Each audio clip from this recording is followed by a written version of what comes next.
¿Qué tal? ¿Qué tal? Bienvenidos a este espacio La Caneca. Un saludo cordial. Hoy lunes festivo, 17 de agosto.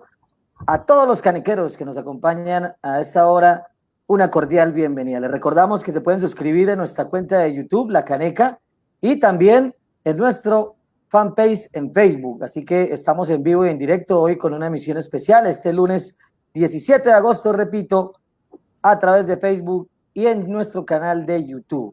Un fin de semana bastante agitado en el tema informativo eh, y triste, ¿no? Lamentable que en Colombia tengamos que registrar noticias como la que sucedió este fin de semana. Dos aisladas, una en la ciudad de Cali, barrio Llano Verde, si no estoy mal, Llano Verde, 5 muchachos asesinados y después en Nariño, en un municipio de Nariño, 8 muchachos más que estaban en una reunión asesinados también. Se están haciendo las investigaciones pertinentes, pero realmente es lamentable que en Colombia sigamos informando estas noticias de asesinatos y de masacres. Sigue el crecimiento de los contagios del COVID-19. Para eso hoy traemos un invitado especial que nos va a hablar sin especulaciones y sin, es decir, la realidad de lo que se está viviendo en Bucaramanga en cuanto al tema de las UCIs. Ya lo vamos a presentar más adelante. Señor Julián Dietes, bienvenido. ¿Cómo me le va? Muy buenas tardes. Buenas tardes, Gustavo, ¿cómo está? Qué bueno saludarlo y saludar a todos los seguidores de La Caneca y los que nos están viendo en este momento por La Caneca en el fanpage. Recuerden que adicionalmente a los en vivo y los videos que estamos haciendo de debate con compañeros invitados, también estamos subiendo videos de noticias importantes que se han ido dando alrededor de ciertos hechos lamentables, como lo decía usted, Gustavo Andrés, y pues cosas que van pasando en la ciudad. Sí, es triste esto de los jóvenes muertos en el país, adicionalmente a la tragedia inmensa que estamos viviendo a raíz del COVID-19, pues también se está generando muertes, asesinatos de jóvenes, de líderes. Hay muchas cosas que se tienen que hablar y esta semana que empieza en La Caneca vamos a tener varios invitados que nos van a hablar de estas temáticas sociales. Sí, señor. Bueno, damos a la bienvenida entonces nuevamente. Otra noticia que vamos a analizar en la segunda sección del programa el día de hoy es el tema del expresidente y doctor Álvaro Uribe Vélez, que ayer anunció en declaraciones con nuestra colega Vicky Dávila que se siente secuestrado en el Ubérrimo por la decisión que ha tomado la Corte Suprema de Justicia, pero esto será en el segundo bloque. Bueno, son las 4 de la tarde, 13 minutos. A esta hora vamos a presentar al doctor Daniel Acevedo, doctor médico general de la UIS, Universidad Industrial de Santander, que ha sacado un poco de su tiempo de descanso para acompañarnos esta tarde en La Caneca. El doctor Daniel trabaja como médico en la SUSI de la Clínica Chicamocha y el Hospital Universitario de Santander, dos de las más importantes o los más importantes centros de salud de la ciudad de Bucaramanga. Doctor Daniel, ¿cómo me le va? Buenas tardes y bienvenido. Buenas tardes. En el momento, pues, me siento bien, me siento tranquilo, pero un poco preocupado por la situación actual de nuestra región, del país, del mundo y, pues, obviamente de nuestra ciudad. Bueno, Realmente, cuéntame. no, sí, señor. Le quería preguntar de entrada, lo veo intranquilo y yo quería, ¿qué le puede decir usted a las personas, a la gente que a estas alturas del partido todavía dicen que esto es un invento, que es una conspiración, que este tal virus COVID no existe, y entonces sale los fines de semana y se pone a tomar con los amigos, es decir, no se ponen tapabocas, toda esta gente irresponsable que cree que son inmunes a este virus y que esto no existe? Voy a citar unas palabras de un familiar que este fin de semana estaba brindando información acerca de precisamente uno de los pacientes que teníamos en el Hospital Universitario de Santander. Esta familiar le comenté lo grave que estaba específicamente el paciente y me dice entre llantos que pues obviamente para la gente es muy difícil entender cuál es la situación hasta que no los toca. Lastimosamente o afortunadamente, la mayoría de las personas no han sido gravemente afectadas por esta enfermedad, pero ahí va la parte fea. No entienden cuál es la gravedad y cuál es la situación real de esta enfermedad y qué tan abruptamente afecta la salud de las personas, hasta que no son realmente tocados por ella.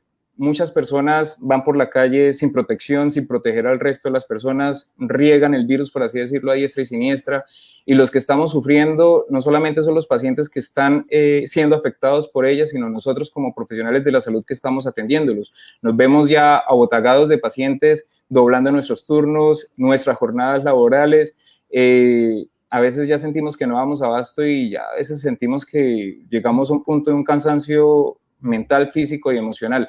Pero pues, como dijo la señora, muchas veces hasta que no nos toca, no sabemos cuál es la real situación. Doctor Daniel, una pregunta en relación a esto. ¿Cuál es la realidad? Bueno, ese es el tema central del programa hoy, porque se especula mucho y las personas no creen que la capacidad de las UCI en Bucaramanga está a tope. En realidad, ¿cuál es la situación que se está viviendo, sobre todo en las dos instituciones en las que usted está trabajando, en cuanto a las UCI? Ok, actualmente en la UCI de la Clínica Chicamocha, que me atrevo a decir, pues por parte de mi jefe, el doctor Plata, que es el coordinador de las UCI adultos de la Clínica Chicamocha, se ha hecho una tarea realmente ardua y yo en serio admiro a ese señor porque es un ejemplo a seguir tanto como persona como profesional. Han hecho una labor en abrir UCIs donde no las hay y ahorita pues gracias a la ayuda del gobierno que nos ha brindado unos ventiladores mecánicos pues para poder brindar más atención a la comunidad que siempre está llegando, todos los días están llegando y se necesita más centros de atención y más capacidad, por así decirlo, para poderlos atender. Hemos tenido que abrir UCIs improvisadas en cirugía para llenarlos y eso prácticamente se llena en 1 o 2 días. O sea, es que no hay forma de controlar la situación de cómo llegan los pacientes de graves. La semana pasada se abrió la sede de Conucos, que tanto pues obviamente la gobernación, con ayuda de ellos, que nos brindó ventiladores y otros implementos, pudimos abrir esa sede. En pocas horas las camas que se habilitaron para UCI se llenaron, lo mismo las camas de hospitalización. Y en el hospital universitario se abrió el 4º piso que se enfocó para manejo específicamente de paciente crítico de UCI. Sinceramente, llegamos ya al tope de capacidad tanto laboral como capacidad de camas. Ya prácticamente las mismas enfermeras, nosotros como médicos nos sentimos que con tanto paciente no damos abasto y son pacientes que son muy críticos. Les voy a dar un dato, yo llevo 6 años ya trabajando en UCI y realmente nunca me había sentido tan agotado como me siento ahorita, y eso que ya había trabajado en la UCI del hospital universitario, en la UCI adultos normal, que queda en el 9º piso. Yo decía, un paciente que esté crítico, que no se deje ventilar bien, que nos toque estar encima de ese paciente continuamente, me alborota el turno y ya digo, es un turno feo, es un turno que me tocó trabajar bastante, pero prácticamente ahorita los pacientes de COVID son eso, todos, o sea, si son 12, 13 pacientes que tú tienes en la unidad, esos 13 pacientes están críticamente enfermos y te están haciendo trabajar todo el tiempo. Y son pacientes, bueno, dime. Doctor, para alguna precisión, específicamente en la Clínica Chicamocha, ¿de cuántas UCI estamos hablando actualmente hoy, lunes 17 de agosto, y en el hospital universitario? Actualmente en la Clínica Chicamocha se brindan 3 espacios, ahorita hay 3 espacios específicos para UCI adultos COVID, en la González Valencia y la sede que se abrió la Conucos. Estamos tratando de desocupar una UCI en el 7º piso de la Rosita precisamente pues para desinfectarla y dejarla para atención de otros pacientes porque no podemos descuidar otras enfermedades. Pero son alrededor de 45 camas que ya están llenas de solo pacientes COVID. Lo mismo en el hospital universitario, se dispone de 12, 13 camas que están abiertas. Estamos esperando pues más personal de salud pues para abrir más camas y otra UCI que está funcionando en el 7º piso, que son 8 camas, entonces serían más o menos 21 o 22 camas que también están full. Y pasa esto, sale un paciente, ya sea que lastimosamente fallezca o muy rara vez que salga bien para hospitalización, y de una vez toca llenar la UCI, toca llenar el espacio porque la fila de pacientes que están esperando por una UCI, debido a las complicaciones que genera esta enfermedad, es larga y muchas veces o sea, no hay dónde ponerlos. Y toca improvisar lugares para poderles dar su atención. Tenaz, tenaz. Doctor, Julián, sí, es que le quería preguntar sobre esos medicamentos que se han promocionado por redes sociales y distintos medios, como la ivermectina, entre otros. ¿Qué nos podría decir de esto? Si es prudente que las personas empiecen a consumirlo o que no lo consuman. ¿Qué nos recomienda? Pues realmente no han habido estudios de estos medicamentos específicamente, incluso de uno que a principio de año hizo un furor, que era la hidrocloroquina. No hay estudios como con la ivermectina o la hidrocloroquina que nos enfatice que realmente ayude a bajar la viremia, o sea, la cantidad, la concentración de virus que tenemos nosotros en nuestro organismo. No hay un estudio que nos diga que estos medicamentos realmente ayuden a bajar eso y disminuya la gravedad de la enfermedad. Lastimosamente no tenemos ese aval, y incluso hablando con otros compañeros decíamos, en el caso de que hubiese algún efecto benéfico por parte de esta droga, habría de ser en unas concentraciones bastante elevadas y que obviamente llegarían a ser tóxicos para las personas. Entonces, realmente no es benéfico usarlo. Nosotros no lo usamos porque realmente no tenemos un estudio o una base científica que nos diga si ayuda al paciente a mejorar su condición clínica. Entonces, por ahora solamente nos podemos ayudarnos desde el sistema inmune del paciente que pelee contra el virus. Nosotros le ayudamos a sostenerlo, a estabilizarlo, pero al paciente le corresponde pelear contra ese virus. Eso es lo feo y pues no podemos hacer más en ese sentido. Doctor Daniel, vamos a decirle a la gente, en estos momentos tenemos casi 40 personas ya en vivo y en directo viendo esta emisión de La Caneca. Si se animan a preguntar algo, alguna pregunta que quieran hacerle al doctor Daniel Acevedo, y mientras la gente pues comparte con nosotros, interactúa, la pregunta es la siguiente, doctor, ¿cómo es un día a día suyo? Para que la gente entienda más o menos quiénes son los héroes en estos momentos, porque es que es absurdo casos que hemos visto en Colombia, que a ustedes los médicos los amenazan, los reprochan, los aíslan, cuando son las personas, y ni siquiera el transporte público al comienzo de la pandemia quería llevar a los médicos. Entonces, ¿cómo es el día a día de un doctor que está al frente realmente del cañón? Bueno, voy a poner un día, digamos que haya descansado la noche anterior y que me toque empezar el turno. Pongamos, no sé, hoy no estoy trabajando, pero pongámoslo así. Me levanto, sea lo que obviamente me toca enfrentar. Entonces ya me mentalizo lo que me va a tocar. Me toca turno, digamos, en el hospital. Ya sé que me va a tocar un turno pesado de por sí. Son 13 pacientes que ya me están informando que están críticamente enfermos, que muchos de los cuales están polisoportados para mantenerlos vivos.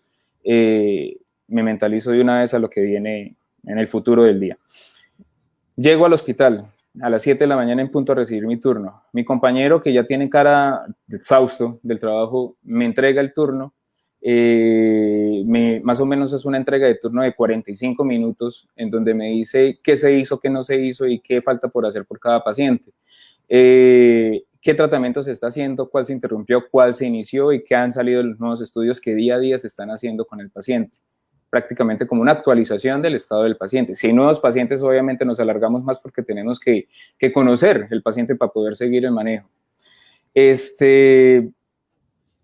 Mi compañero se va, yo me alisto, entramos con el especialista, yo soy médico general de UCI, entramos con el especialista, hacemos una ronda con el cuerpo de enfermería, con el cuerpo de terapia y con el cuerpo de nutrición, que es lo que se está haciendo, un manejo multidisciplinario con este tipo de pacientes, y empezamos lo mismo.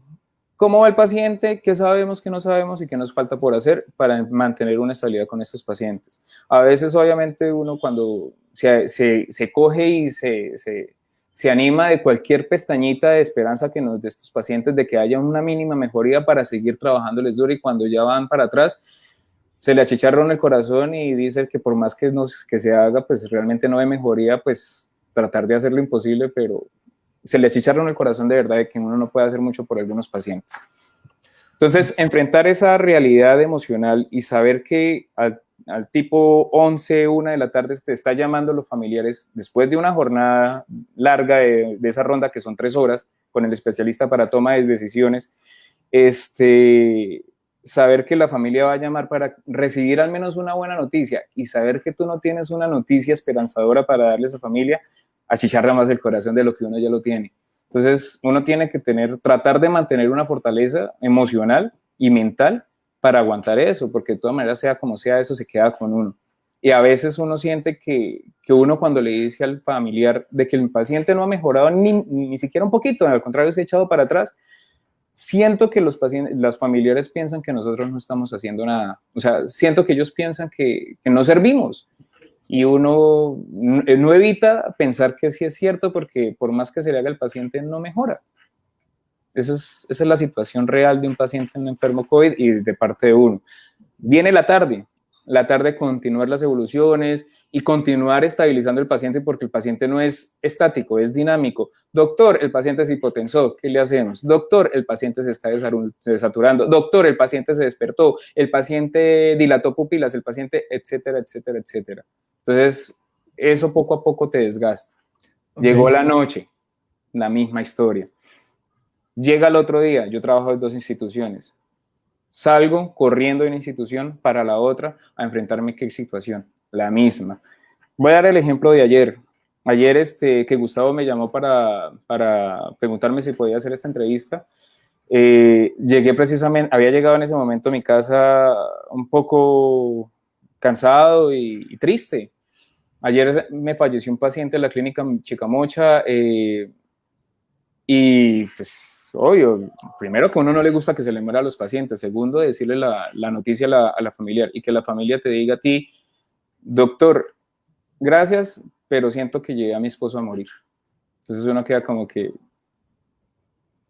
el trabajo de uno realmente no es bien recibido por parte de las personas y con obvias razones, porque uno muchas veces no puede sacar a los pacientes bien de ahí.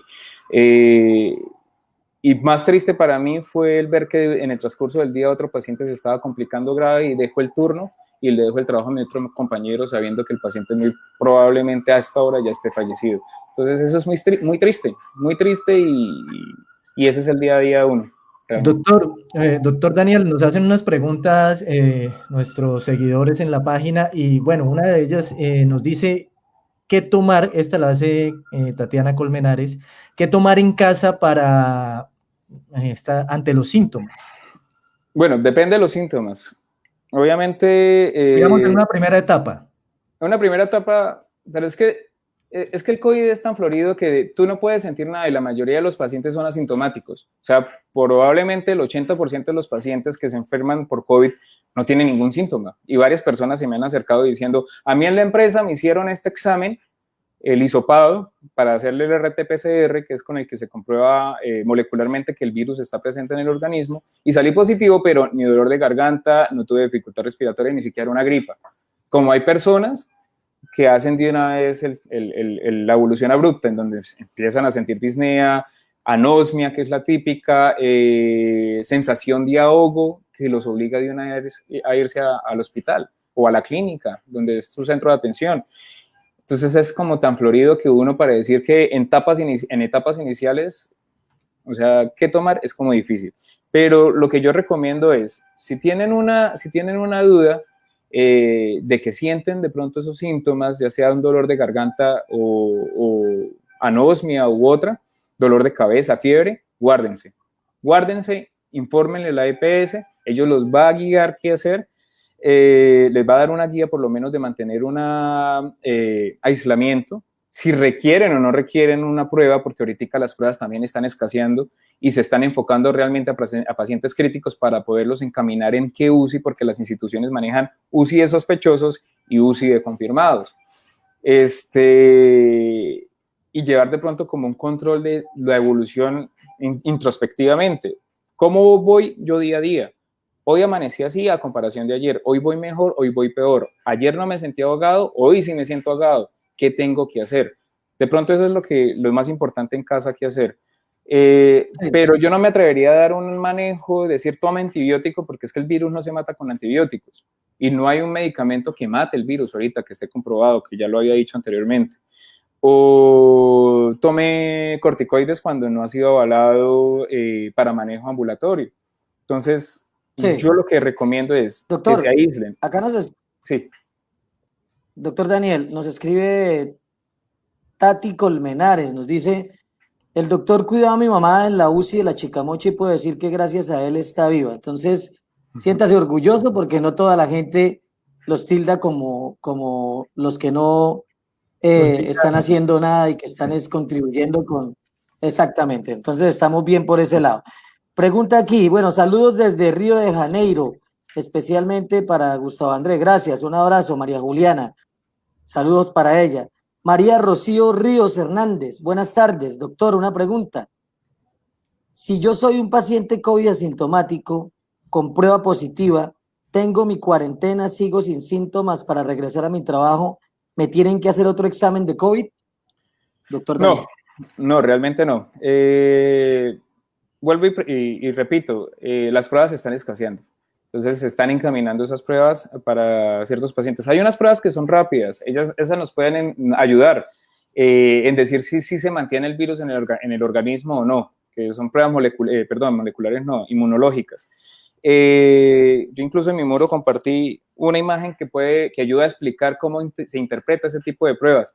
Pero también estaba hace poquito hablando con una colega de que lastimosamente las personas asintomáticas no generan la suficiente carga inmunológica para poder hacer esa prueba más eficaz. Yo recomiendo que hagan su cuarentena, que tengan sus 14, sus 15 días aislados de la familia inclusive, ya que son confirmados porque sí tienen el virus. Y después de esos 14, 15 días se comuniquen otra vez con su EPS para que el médico valore y le dé el aval para continuar nuevamente su vida laboral o su vida del día a día sin riesgo a que contagie a los demás. Y eso es lo que yo llamo a la comunidad, que tengan un poquito de conciencia y piensen en las personas que están afuera y en las personas a las cuales se están arriesgando. Si tienen síntomas, muchas veces esas personas van y trabajan y no piensan en que esa otra persona que está al lado se puede complicar gravemente y en 15 días ya esa persona puede estar muerta.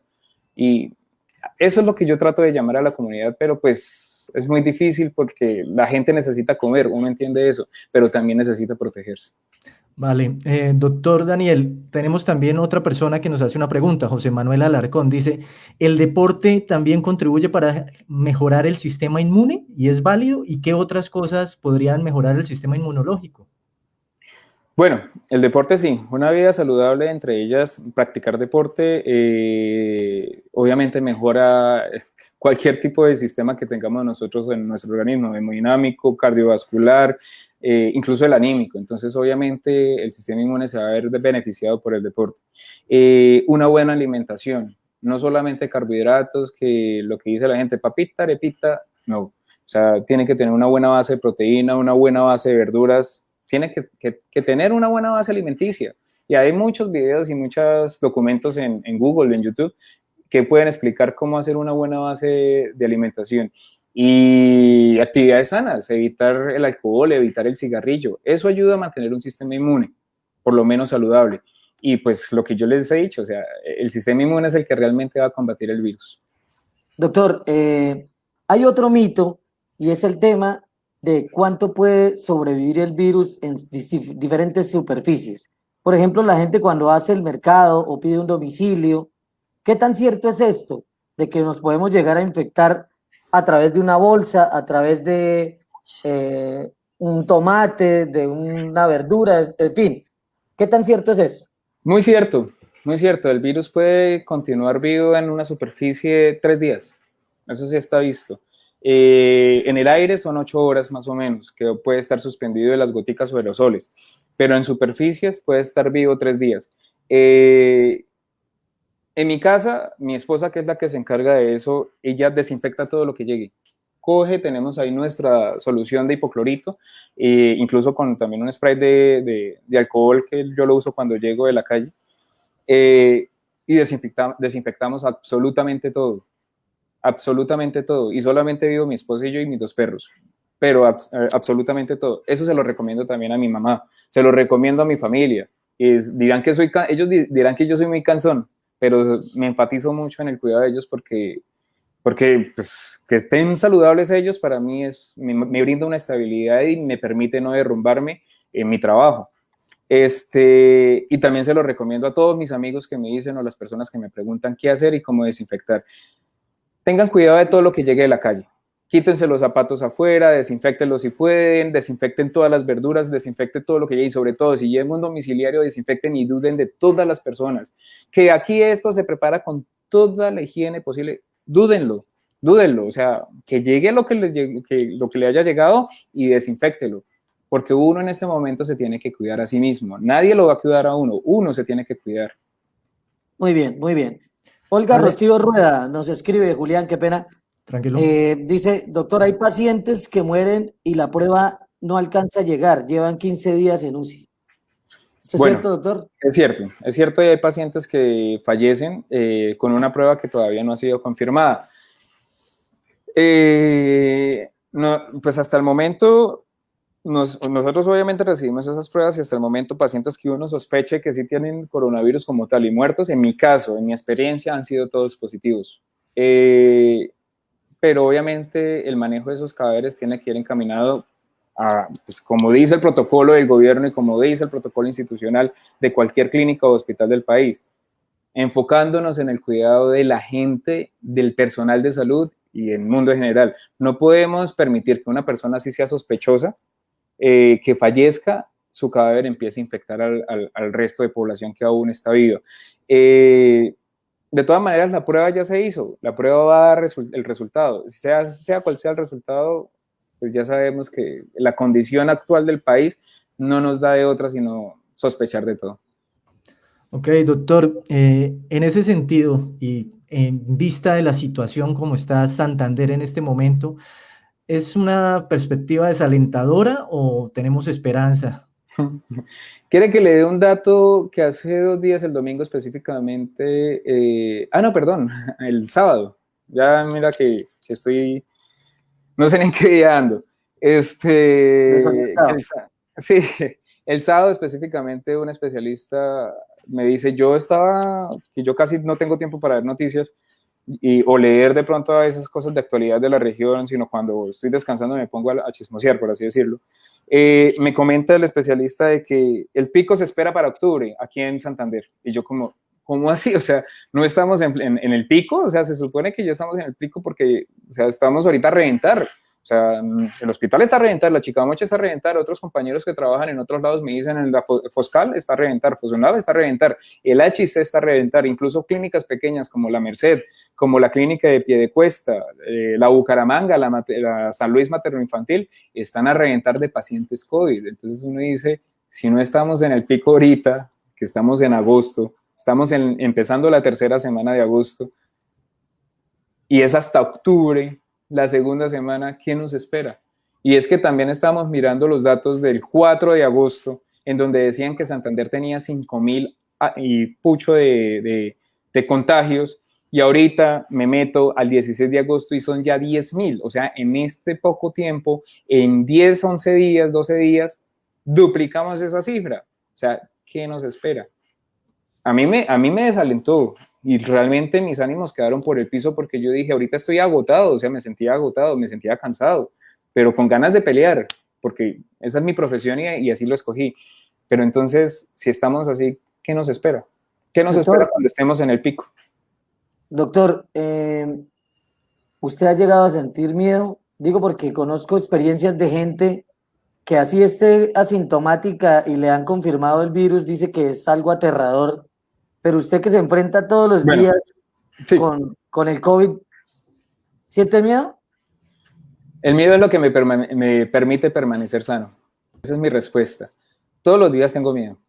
Miedo de que llegue, que mis gafas no estén bien puestas, que mi máscara protectora no esté bien puesta, que mi careta no esté bien puesta, de que haya un hueco en mi máscara o que haya un hueco en mi traje de protección antifluido y que por ahí se me cuele el virus, que después si se me coló acá en esta parte, yo me haga así y termine el virus ahí, termine yo enfermo y el miedo más grande que me da es contagiar a mi esposa, que es mi apoyo incondicional, ella es la que me mantiene, es mi soporte. Entonces, no me perdonaría que yo por una mala praxis contagiara a mi esposa. Entonces, lo que me permite estar sano en este momento es el miedo. Miedo todos los días, miedo de que por un uso prolongado de estas máscaras se me irrite la garganta y sienta esa carraspera y no saber si es el virus o es la garganta o es un simple resfriado. Me da miedo. Eso me da miedo. No saber si me empiece la enfermedad, termine como mis pacientes, que mi familia esté pensando largo qué está pasando conmigo, o en mi caso, que mi familia esté internada en una UCI grave y yo sin saber cómo es el día a día, sin poderlos ir a ver. Eso me da miedo. Entonces el miedo existe, yo lo tengo desde el primer momento en que empecé a trabajar con pacientes COVID, lo sentí, pero me dan ganas de seguir adelante por mi profesión. Yo quise meterme en esto porque quiero ayudar. Quisiera un instrumento de utilidad en esta situación de crisis. Vale, doctor Daniel, perdón, Gustavo, es que nos escribe Claudia Janet Gómez, ella tiene pues una duda, dice, doctor, mi esposo tiene síntomas, lleva 10 días, todavía tiene tos y dolor en el pecho. En el examen de sangre salió negativo, hace 8 días. ¿Es posible que si se lo toma ahora le salga positivo? Y también nos pregunta Alejandro Rosso que si, ¿qué tan confiable es el examen de sangre? Si no es tan confiable. Bueno, el examen inmunológico, que es el de sangre, que mide la cantidad de anticuerpos que tú tienes en tu organismo que combaten el virus, no es 100% confiable. Como ya había dicho antes, que había conversado con mi compañera, con mi amiga personal también, las personas que son asintomáticas no generan la suficiente carga de anticuerpos en contra del virus porque precisamente el virus la carga viral de pronto no es tan grande y no genera los síntomas severos que sí generan otras personas, y esos son la gran mayoría. Entonces, esa prueba no va a detectar los anticuerpos que debería detectar si no hay una buena carga de anticuerpos en el cuerpo. Y otra cosa es que las personas apenas hoy sienten tos, hoy sienten un poco de irritación en la garganta y una vez se mandan a tomar el examen. Así no funciona. El cuerpo necesita un tiempo para poder crear esos anticuerpos. Al menos son 5 días. Eso mismo pasa con el dengue. Y de pronto los que ya hayan tenido dengue y estén hospitalizados y que le hayan hecho una prueba que se llama IgM para dengue, han de saber que los médicos le toman la prueba 5 días después de que inician los síntomas. Eso es para darle espacio al cuerpo para poder crear los anticuerpos que van a pelear contra ese organismo. Así pasa con este virus, hay que esperar 5 días. Si tú te lo tomas el primer día, el segundo, tercer día, créeme que te puede dar negativo y sí tener el virus. Entonces hay que mirar en qué momento, en qué etapa de infección estás para poderte hacer la prueba inmunológica. De todas maneras, sea como sea, el gold estándar o la prueba que ratifica la presencia del virus es el hisopado. Y pues eso sí ya sería conveniente que hablaran con la EPS y ver la necesidad de que sí se corrobore si tiene o no tiene la infección. No se escucha. Gustavo, estás sin sonido.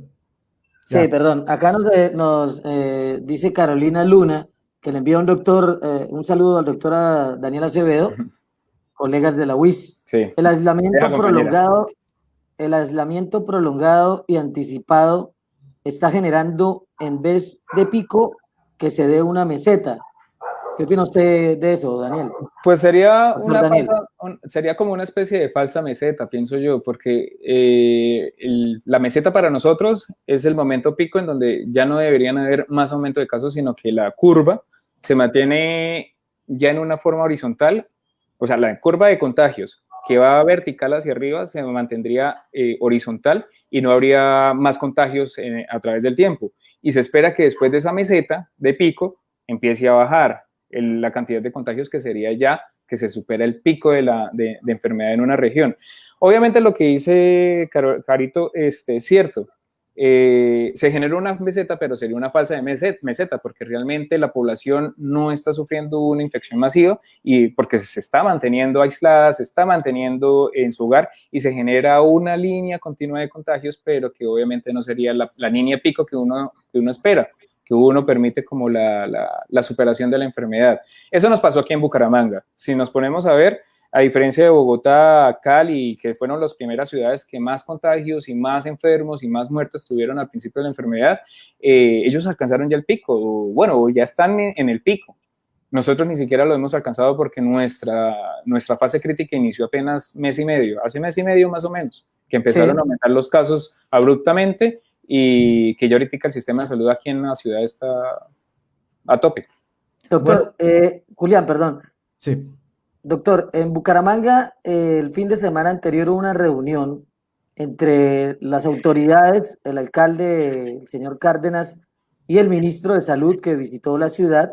Se había determinado por las autoridades regionales volver a una cuarentena total, pero el mensaje del ministro fue: no podemos volver a una cuarentena total, debemos reactivar porque se habla de una inmunidad de rebaño. ¿Esto es cierto? ¿Qué tan cierto es que lo que el gobierno o la consigna en el gobierno es que quieren que la gente salga para que podamos seguir aumentando los casos para la gente que es asintomática?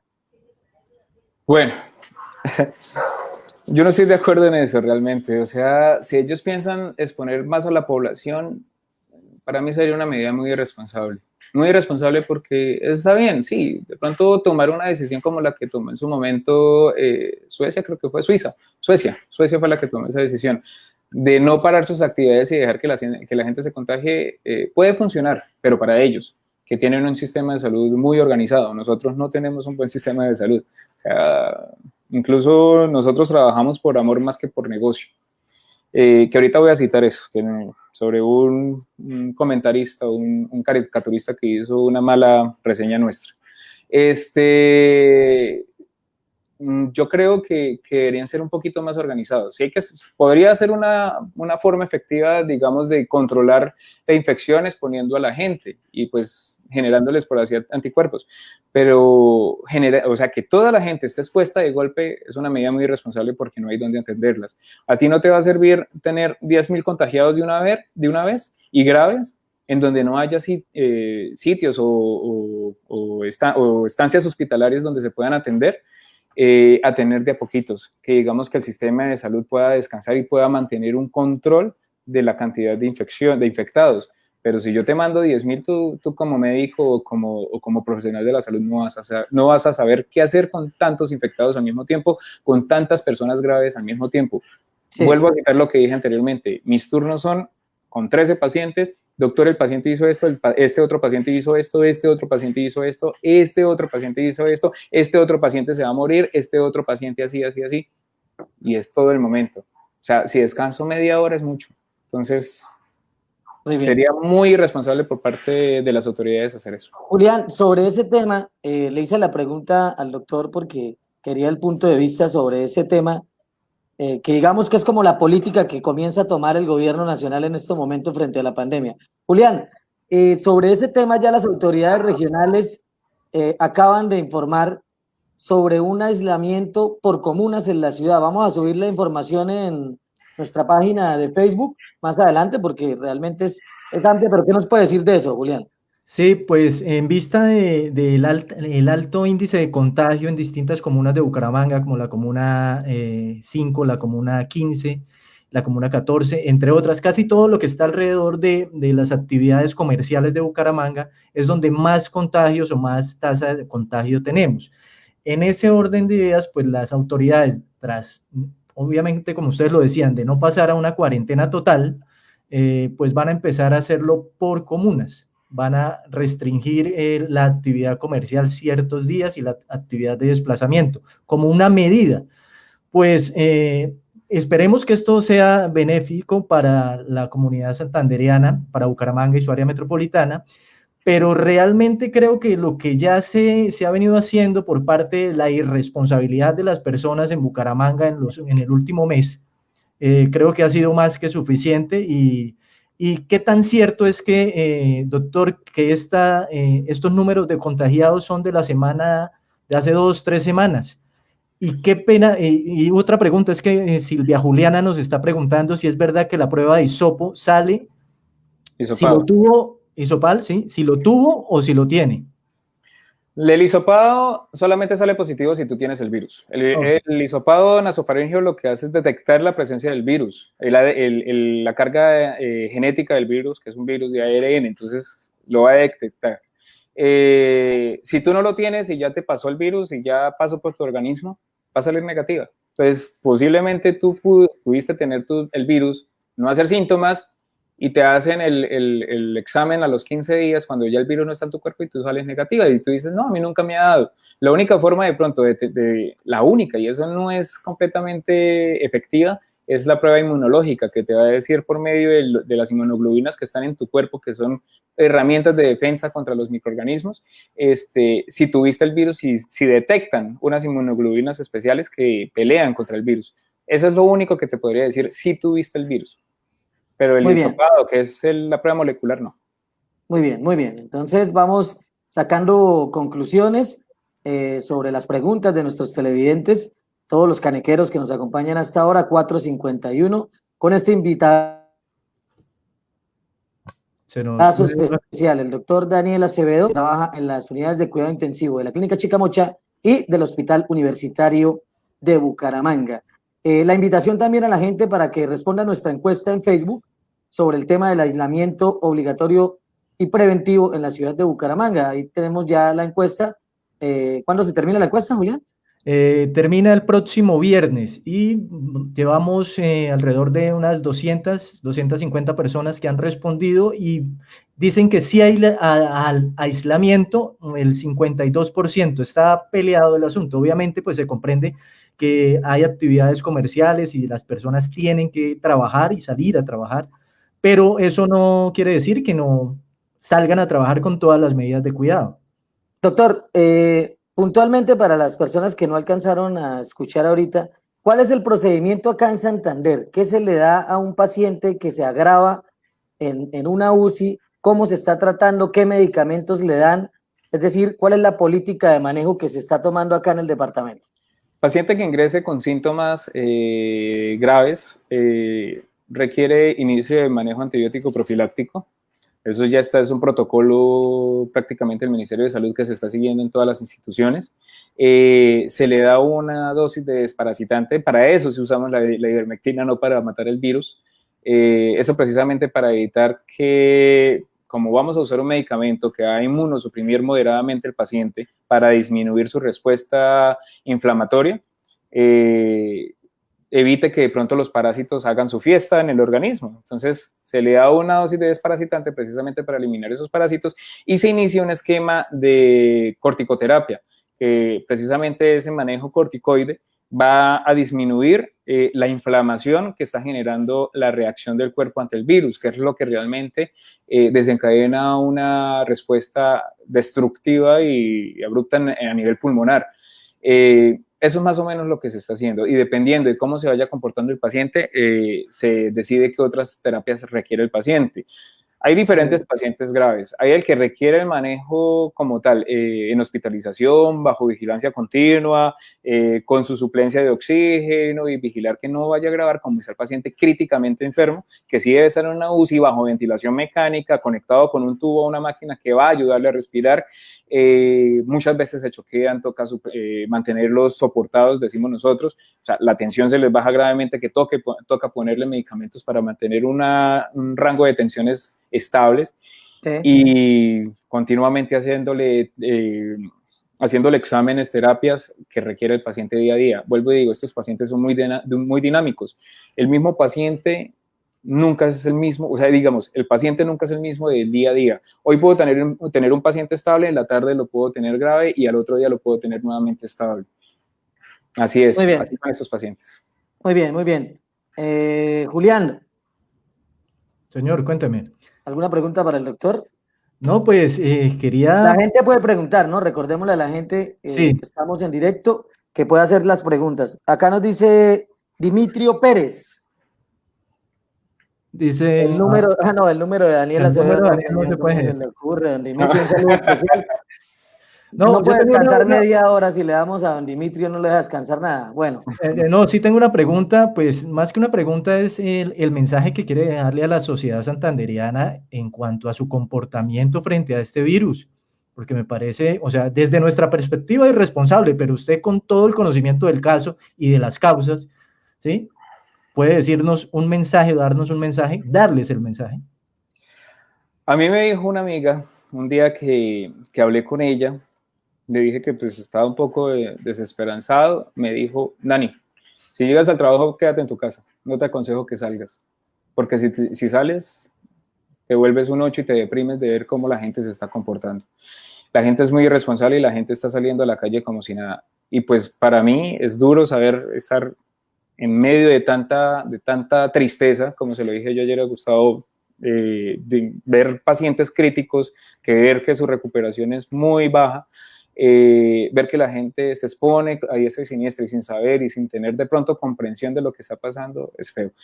Invito a la gente que se ponga en nuestros zapatos. Uno, invito a la gente a quitarse ese mito de que esto es un negocio. Esto no es un negocio. Yo trabajo lo que estoy haciendo por el mismo sueldo al que fui contratado en las dos instituciones. A mí nadie me está pagando 1.000.000 de pesos más por turno o 1.000.000 de pesos menos si no hago el turno. Yo trabajo por el mismo sueldo y mis compañeros hacen exactamente lo mismo. Nos vemos a gatas, los implementos se agotan y eso lo hacemos con amor, no porque queramos enriquecernos. Yo creo que el señor Matador, si no han visto una caricatura que hizo sobre el cartel del COVID, eso es altamente insultante para nuestro gremio, porque nosotros tratamos de hacer esto en favor de la comunidad y no para hacer mofa de un señor que de pronto sí se quiere enriquecer con una caricatura.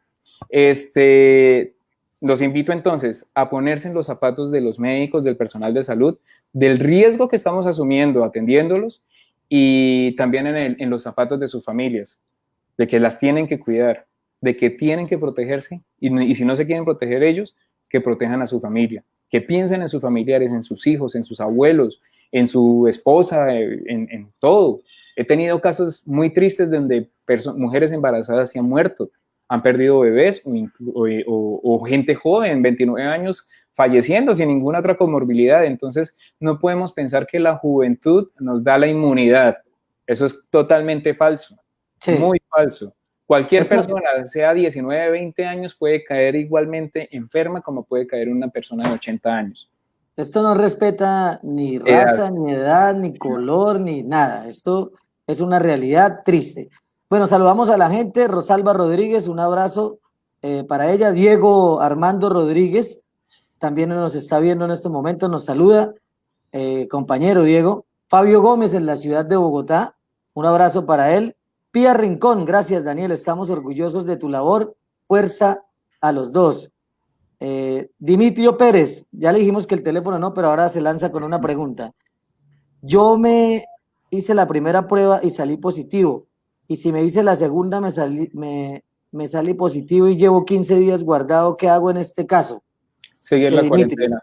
Seguir la cuarentena, Estamos hablando de la prueba de hisopado nasofaríngeo, la prueba de PCR. Si le salió esa misma prueba positiva, debe seguir aislado, porque eso quiere decir que ese virus todavía está en él. Pero que no la vaya a confundir con la prueba inmunológica, porque esa sí puede dar positivo, pero es positivo de que tuvo el virus, no que lo tiene. Entonces, hay que saber qué tipo de prueba es la que se le está haciendo. La rápida, que es la de sangre, o la del hisopado, que es con la prueba que se pone en la nariz y hace el raspado nasofaríngeo y le saca la muestra. Doctor Daniel, una pregunta ya como para ir redondeando el tema, y esto pues es muy importante para todos. Por ejemplo, si yo ya tuve el virus y ya pasé los 15 días, supuestamente estoy sano, ¿puedo volver a contagiarme? Pues agudamente no. O sea, agudamente quiere decir de una vez no, porque se supone que si usted ya superó el virus, usted tiene una carga inmunológica que lo defiende, usted ya sería inmune, usted prácticamente ya recibió la vacuna natural, que es tener la enfermedad. Pero pues estamos guiándonos de un virus que es hermano de este otro virus, que es el SARS-CoV-1, que fue una mini pandemia que hubo a principios del 2010. Estudios dicen que la inmunidad dura de entre 2 a 3 meses, no más. Entonces, ahí es donde vemos que tú te puedes volver a contagiar si tuviste el virus en 3 meses, máximo. Entonces, puedes ser víctima nuevamente del virus. No hay estudios que esclarezcan eso, pero viendo pues cómo fue la historia natural de este otro virus, del SARS-CoV-1, perdón, podría pasar. Entonces, Bueno. prácticamente, incluso estamos pensando que esa segunda ola que se está viendo ahorita en Europa sea secundaria a eso. Doctor Daniel, realmente le tenemos que dar las gracias por aceptar esta invitación. Ha sido muy enriquecedor todo lo que nos ha comentado. Darle las gracias por la labor que hace. Esta pregunta, como para cerrar la entrevista, doctor, ¿y la vacuna qué? Se habla de 6, 7 vacunas que ya están prácticamente listas. Vladimir Putin hasta vacunó a su hija. Eso lo supimos la semana anterior con la vacuna rusa. Hay dos vacunas chinas, hay una en Inglaterra, hay 3 en Estados Unidos. Ustedes como médicos ahí que están al frente del cañón, ¿qué se les ha dicho respecto a la vacuna? ¿Cuándo la podríamos tener? Y acá en Colombia, ¿cuál es la perspectiva de esta vacuna?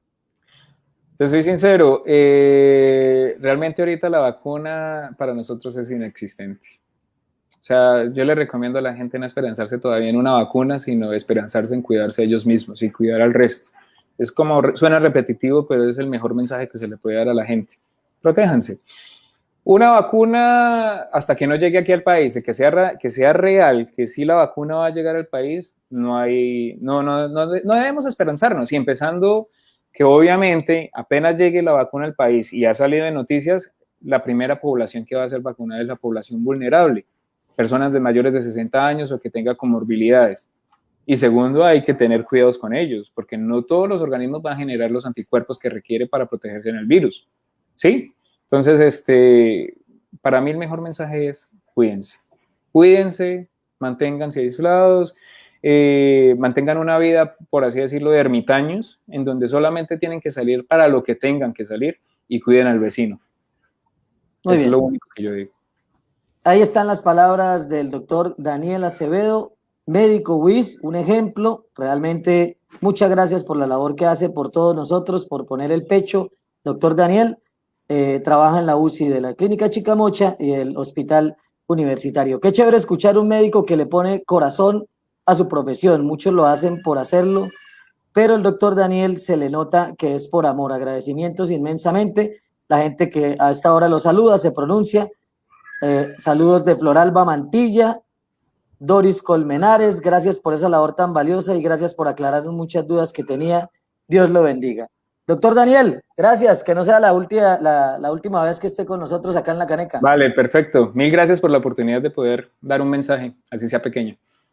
Vale, doctor Daniel, muchísimas gracias. Gracias al doctor, muy bien, al doctor Daniel Acevedo que nos acompañó hoy en exclusiva, lunes festivo 17 de agosto. Continuamos en La Caneca para toda la gente, todos los canequeros que se conectan hoy. Tenemos alrededor de 100, 150 personas conectadas a lo largo del programa en directo. Un abrazo para todos ellos. Bueno, Julián, ayer otro bombazo de los que nos tiene acostumbrados ya este país, pero sería muy chévere compartirle a la gente, si le parece bien, lo que pronunció el ex senador Álvaro Uribe y expresidente de la República, que fue lo que dijo ayer en una entrevista exclusiva para nuestra colega Vicky Dávila. Vamos a escuchar y luego comentamos y analizamos. ¿Le parece bien? Ok, sí, tenemos 4 de la tarde, 3 minutos. Bueno. Tenemos dos apartes muy interesantes sobre cuando él habla sobre las chuzadas y sí, también cuando habla acerca de que se siente secuestrado en el pequeño terreno del ubérrimo. Entonces, bueno, vamos a escucharlo y analizamos entonces. La gente también puede hacer sus comentarios respectivos sobre el tema del doctor Álvaro Uribe Vélez. Y enseguida no las creen. Por ejemplo, cuando uno examina el caso de Álvaro Hernán Prada, pero si quieren pasamos a él o más tarde. Es que en este tema, María Isabel, de las chuzadas hay algo que es clave, ¿no? Pues el clave es que durante el gobierno del expresidente Uribe pues se chuzó a la corte y por eso hay responsables pagando una pena por esas chuzadas. Lo irónico, y no le quito para nada gravedad a lo que le pasó al expresidente ahora en su proceso, que él terminara ilegalmente chuzado durante 33 días o 32 días, y además pues que incluso se le alterara el testimonio, expresidente, porque a usted le cambiaron la palabra proteger por destruir. Y el señor que hacía esa evaluación de la grabación dijo que era que se ha confundido la cabeza, y no sé qué le ha pasado en la cabeza. Entonces, ¿no resulta muy irónico que terminemos en este lío de grabaciones ilegales a usted ahora cuando en su gobierno pasó con la Corte? A ver, doctora Marisabel, hablemos de mi gobierno. No han sido capaces de detectar cuál fue la organización criminal que hizo esas interceptaciones. A mí me interceptaron. Y varias de las interceptaciones a mi persona como presidente salieron a la luz pública, doctora Marisabel. ¿Sabe cuándo conocí yo unas conversaciones que le grabaron a magistrados de la Corte? Cuando las publicó El Espectador. Y uno de esos magistrados, el que está hoy, Leonidas Bustos, que está asilado en Canadá, decía, no, es que a la gente de Uribe hay que meterla a la cárcel, esto no es un tema jurídico, sino político. Vicky, Y él mismo, Leonidas Bustos, participa en la elección del doctor Barceló. Y el doctor Barceló participa en la... hasta ahí mire. Esa primera parte, Julián. Sí. Quiero hacerle una pregunta, Julián. Una persona que está sindicada en un proceso en nuestro país, cualquier otra persona que se esté investigando, que no ha sido condenada, porque es la verdad, no ha sido condenada, pero ¿no cree usted que esto puede interrumpir el proceso? Es decir, yo creo que el doctor Álvaro Uribe está en todo su derecho de defenderse, pero está tomando unas prioridades sobre cualquier otro ciudadano y está llevando, o la estrategia, creo yo, de los defensores es llevar el tema jurídico a la opinión pública. A ver, ¿qué es lo que pasa? En la medida de aseguramiento, pues la Corte no ha tenido o no le ha prohibido que tenga comunicaciones o expresión con la prensa. Él tiene, obviamente, el principio de libertad de expresión, cosa que lo va a aprovechar lo mayormente posible. ¿Qué quiere decir esto? Pues de aquí para adelante, la sociedad colombiana tiene que tenerse y atenerse a escuchar todas las semanas alocuciones del expresidente, actual exsenador y actual reo, ¿sí? Pero esto es un elemento muy importante, sobre todo para la política del país, porque él mismo lo dice en la entrevista, para aquellos que la vieron completa. Él está pensando en la estrategia para el 2022. Entonces, nosotros también tenemos que empezar a pensar cómo queremos ver un país para el 2022, con las mismas discusiones bipartidistas, o ya es momento de que cambiemos y no escuchemos a Uribe ni escuchemos a Petro, sino que cambiemos nuestra sociedad. No sé, Gustavo, ¿qué puedo opinar sobre este tema? Sí, yo lo que creo es que me parece a mí que se está llevando el tema a los medios nacionales, y lo que no me gusta, digamos, independiente de que se le encuentre las pruebas y sea condenado el expresidente o no, o que salga inocente, porque cualquiera de estas dos situaciones se puede dar en la investigación. Lo que no me gusta es que una persona en condición de retenido, en este caso en detención domiciliaria, pueda salir a decirle al país, a desprestigiar a las mismas personas que lo están acusando en público. Y también el manejo de la prensa, ¿no? Vicky Dávila, una periodista que creo que no se le ve para nada bien, que no es objetiva, que está siendo muy parcial en cuanto al tema de la situación de Álvaro Uribe. Puede que sea inocente, puede que resulte condenado, pero me parece que no se deberían dar estos espacios para politizar más el caso, que es un caso netamente jurídico y que no se puede salir a desprestigiar la Corte de esta manera cuando usted lo están acusando. Es decir, me parece que se está equivocando en ese aspecto el doctor Álvaro Uribe. No, pues ahí hay dos circunstancias. La noticia no fue las declaraciones de Álvaro Uribe, hoy no fue la noticia fue la parcialidad absoluta de la periodista, de las periodistas, que en todo momento de la entrevista pareciera que el que había pedido la entrevista o dirigido las preguntas siempre fue el expresidente Álvaro Uribe. Sí. Y otra cuestión es que tiene razón, es que tiene razón, porque Julián, una cosa, si a él le dan los espacios para decir, está en su derecho de defenderse y él va a seguir defendiéndose y va a exponer sus argumentos y compartiéndole a todas las personas que siguen a Álvaro Uribe, que son bastantes en este país. Entonces, lo que creo yo es que un mal manejo de la información, en este caso, por lo que el doctor Álvaro Uribe está siendo procesado en estos momentos. De hecho, la medida de aseguramiento es por eso, ¿no? Para que no incida en el proceso, pero de alguna manera lo está pudiendo hacer el doctor Álvaro Uribe Vélez. Otra cosa que... Lo veo tranquilo, ¿no? Otra cosa que podría ser, sí, él está tranquilo, este proceso va a durar mucho tiempo. Sí. Otra cosa que podría ser, obviamente desde la perspectiva de los medios, Vicky y la otra periodista, es que a todas las personas que este señor Álvaro Uribe denunció o enunció en su alocución, pues que también busque el espacio y haga una entrevista, ¿sí? Que sería para la legítima defensa, obviamente en un medio de comunicación. Entonces que busque a Iván Cepeda y que busque a los magistrados y a todos esos testigos que él dice que tiene y hacer toda una rueda de entrevistas frente al caso, para que no sea la única versión la que dio el expresidente. Yo quiero que escuchemos la segunda parte para ir concluyendo ya esta emisión de La Caneca, y es la parte donde él se refiere a que se siente secuestrado, sí, dice el doctor Álvaro Uribe en esta intervención ayer con Semana TV. Vamos a escuchar lo que dijo el expresidente Álvaro Uribe. Luego la Corte pues ya no tendría esa competencia. ¿Usted se sentiría con mayores garantías si su caso pasa a ser investigado por la Fiscalía y sale de la Corte? No, doctora Marisabel, yo lo único que digo es que yo tengo aquí todo este estudio de objetivo que muestra que yo no he tenido garantías. Por eso dije que he sido secuestrado. Mire, esta semana me atreví a decirle a algunas personas, hombre, yo quiero proponer un desafío, que nombren un tribunal de honor y que ese tribunal de honor examine si hay en mi indagatoria alguna mentira mía. Y si ese tribunal encuentra alguna mentira mía en la indagatoria, me someto a una sentencia anticipada. Es que además yo soy un hombre de honor, doctora Marisabel y Vicky.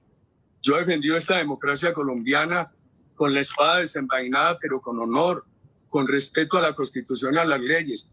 Y a mí me da mucho miedo. Porque yo recuerdo a Álvaro Gómez, usted trabajó tan cercanamente a él, doctora Marisabel, diciendo la justicia tiene que estar por encima del enfrentamiento político, porque la justicia es la única que tiene finalmente poder sobre todos. A mí me tienen aquí con una prisión domiciliaria, lo que yo llamo un secuestro. Pero cuando la justicia se politiza, pues hace un gran desbarajuste institucional. En estos días yo vi a políticos... Bueno, en relación, esto es lo que está diciendo, ¿no? Que se siente secuestrado porque la Corte le dictó la medida de aseguramiento. No sé qué tanto puede hacer un secuestro, ¿sí? Me parece que es unas vacaciones en una gran finca.